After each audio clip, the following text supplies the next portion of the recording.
She once enthralled millions of Americans and controlled every radio station. However, Karen Carpenter passed away unexpectedly in 1983 at the young age of 32, leaving a lingering mystery. Why was she not saved? Everyone thought Richard Carpenter was the real heart of the Carpenters, so Karen had to struggle for her spot in the family from an early age.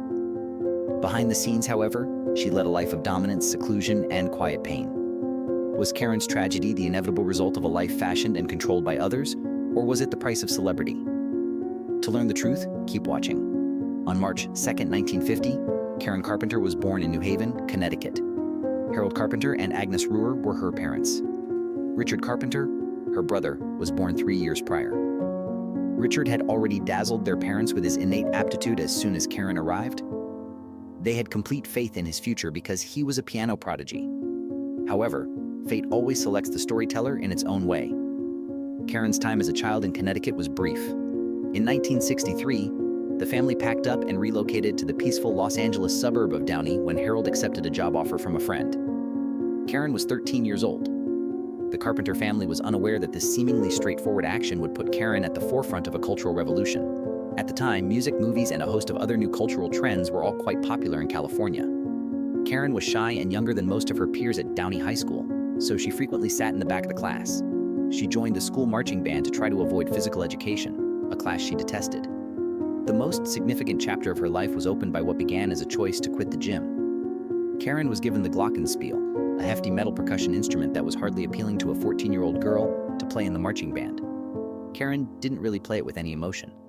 However, she was pulled to the strong, throbbing sound of drums emanating from the practice field one day while getting ready for rehearsal as usual. Frankie Chavez, a young musician, was performing as if his soul were in each beat. Karen stopped.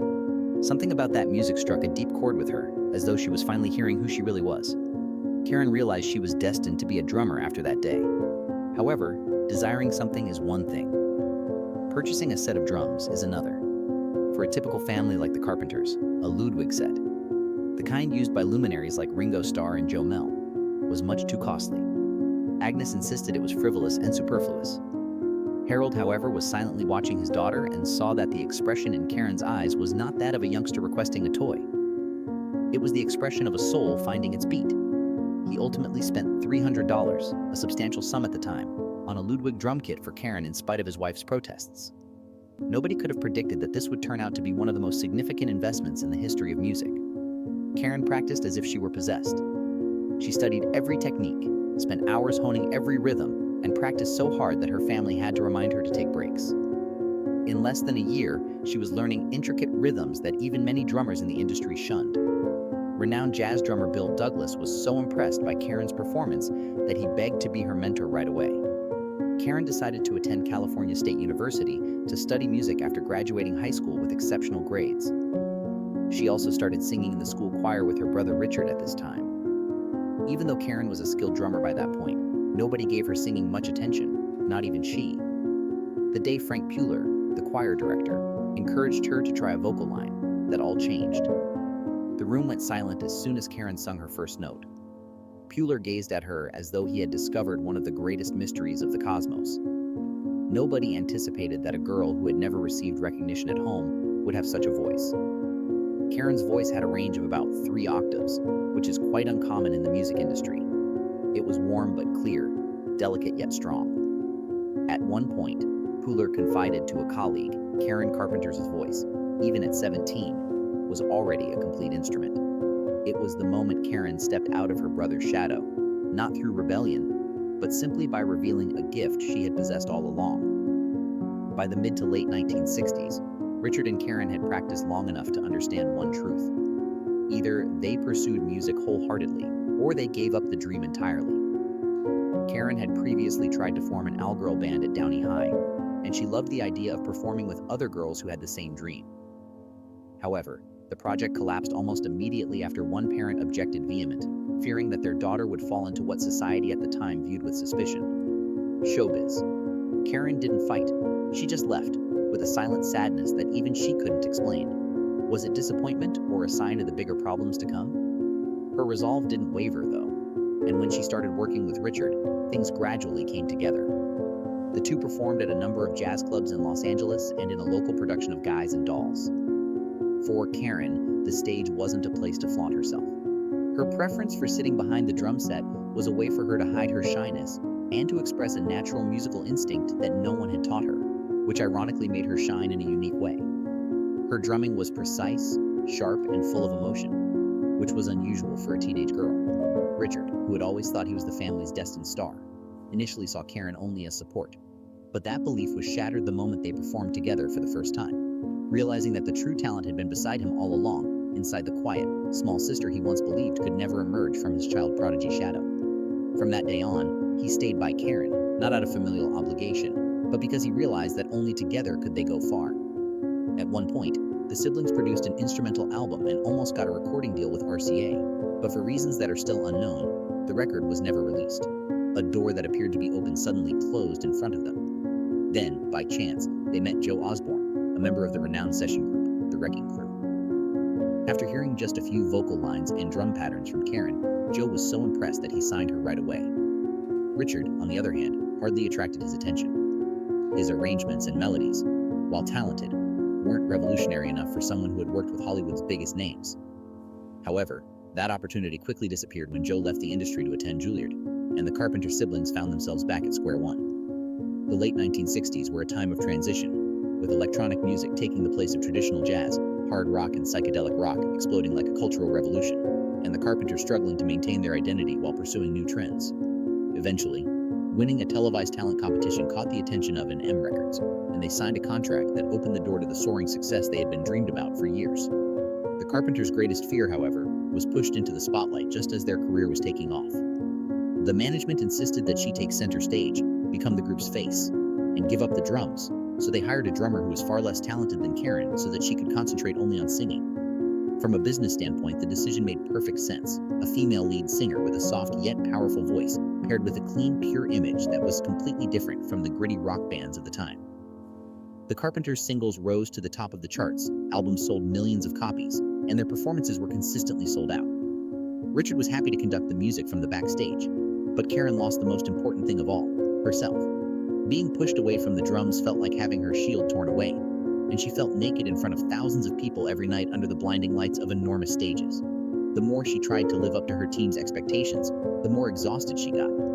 Any performance that wasn't flawless led to pressure to practice harder, to be better, to perform like a real star. But Karen never wanted to be a star in that sense. She just wanted to make music, not become an icon. Fearing that she would be pulled down by her brother's downward spiral, Karen decided to pursue a solo career, but this choice would cause her more suffering than she could have ever imagined. Without Richard to orchestrate, arrange, and guide her, she had to navigate the harsh and complex music industry alone. But just as their career was burning brighter than ever, Richard fell into the grip of quad, a highly addictive sedative that slowly took away his control. This led to canceled tours, stalled music projects, and cracks appearing in the once-loved image of the Carpenters. A portion of her work was saved only when Quincy Jones, a legend in the industry, intervened to help her. By that time, Karen was emotionally and mentally spent, and her life had entered a phase that no one could stop. The phase where the illness that lurked in the shadows revealed its full cruelty. Few people know that since she was 14, Karen had been struggling with a severe eating disorder, which few understood or could properly diagnose at the time. She grew up surrounded by comments about her appearance and the pressure to control her weight to live up to show business standards. The harsh and extreme Stillman diet followed her for over 10 years, gradually shutting down her body's natural needs.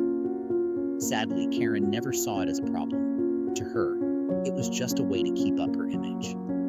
However, when she became the face of the Carpenters, the public's concerns grew louder, and fans noticed that Karen was getting thinner every year.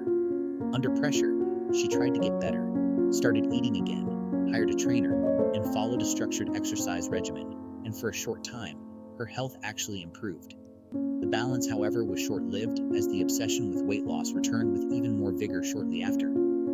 Karen fired the trainer and put strict rules on herself, eating very little and frequently giving her food to others, a behavior that friends later identified as a clear sign of anorexia, and her weight dropped at a terrifying rate. Her face became gaunt, and her eyes lost the sparkle that once enchanted audiences. As an increasing number of letters from concerned fans flooded in, Karen attempted to conceal her deteriorating health by layering her clothing to give the appearance of a fuller figure in public. The final battle had begun by the early 1980s when Karen sought treatment from psychotherapist Stephen Levinron for anorexia nervosa, a condition that at the time almost no one fully understood. Reality was harsh, and Levinron told her that she needed at least 3 years of treatment, if not more, which Karen could barely accept. In 1981, Karen started taking thyroid hormone supplements in an attempt to improve her metabolism and reestablish a healthier relationship with food. But the real mistake was that she also abused laxatives, taking excessive amounts of laxatives, up to 90 pills per day, which caused any nutrients that reached her stomach to be flushed out before her body could absorb them. She attempted to put on weight, but she was unwittingly ruining her body's capacity to do so.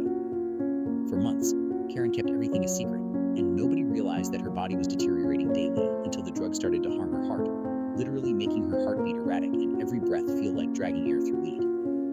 In a panic, Karen turned to her therapist, Stephen Levinron, who took away all of her medication right away because he knew that if she kept taking it, her heart might stop at any time. The only way to keep Karen alive was to put her on intravenous nutrition. Bag after bag dripped slowly through the needle, each drop like a tiny spark returning hope. And sure enough, her weight increased and her complexion got healthier, but there was some damage that the body couldn't undo. Her fragile heart had suffered too much.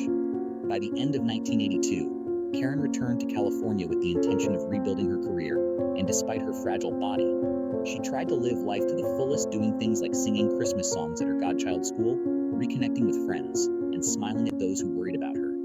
Her body was weak, but her eyes were bright. Dionne Warwick, a close friend, said she looked more radiant than ever, but no one knew it was the last glimmer before the light faded. On February 1st, 1983, Karen met Richard, her brother, her partner, and the man who helped build the legendary Carpenters. Richard had recovered from his addiction and regained his clarity, and they had a warm and hopeful conversation about music, reunification, and projects they still wanted to complete.